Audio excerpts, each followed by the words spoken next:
Welcome to enlighten your souls with Islamic knowledge provided by the platform of Rooh Booli, Speech of Soul.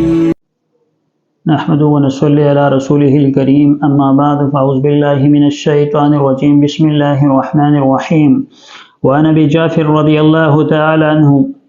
أن النبي صلى الله عليه وسلم رأى رجلا من نغاشين فخر ساجدا صدق الله العلي العظيم۔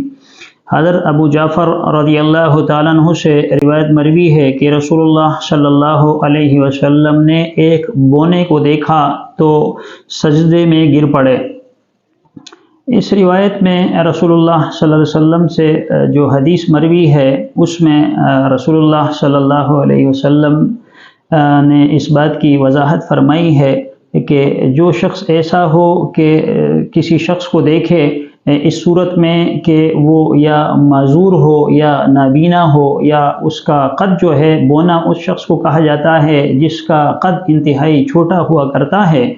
تو اگر کوئی کسی کو اس صورت میں دیکھے تو اسے چاہیے کہ اس پر سجدہ شکر ادا کرے، اللہ تبارک و تعالیٰ کے حضور اس بات پہ شکر ادا کرے کہ اللہ تبارک و تعالیٰ نے اسے صحیح سالم بنایا ہے، اسے قد آور بنایا ہے اور اسے وہ طاقت دی ہے جو دوسرے شخص کو حاصل نہیں ہے۔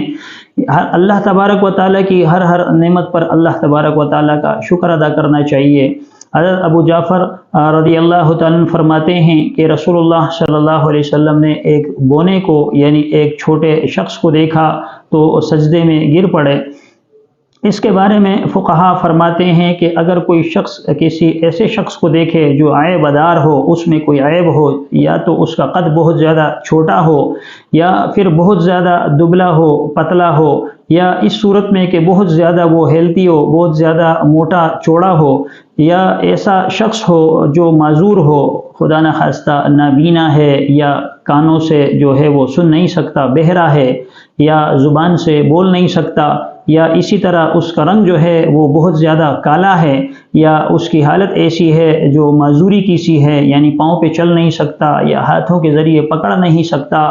تو اس صورت میں جب وہ اسے دیکھے تو اس پر اللہ تبارک و تعالیٰ کا شکر ادا کرے کہ خدا وند کریم تو نے مجھے صحیح سالم بنایا ہے اور میرے اعضاء تو نے مکمل اور پورے بنائے ہیں۔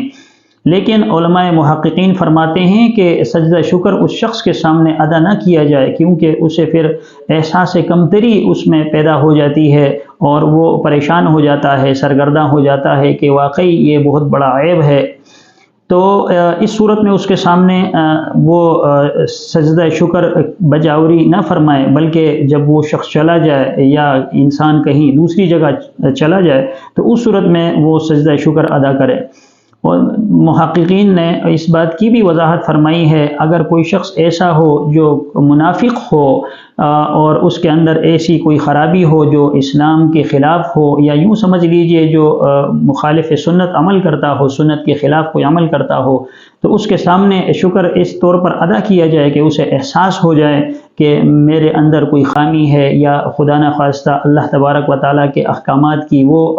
بجا آوری نہیں کر رہا، تو اس کے سامنے پھر وہ سجدہ شکر ادا کرنا وہ لازم ہوتا ہے۔ اور یہ ہے کہ بہتر یہی ہے کہ اس کے سامنے سجدہ کیا جائے تاکہ اس کے اندر احساس پیدا ہو جائے کہ فلاں عمل نہ کرنے کی وجہ سے لوگ اسے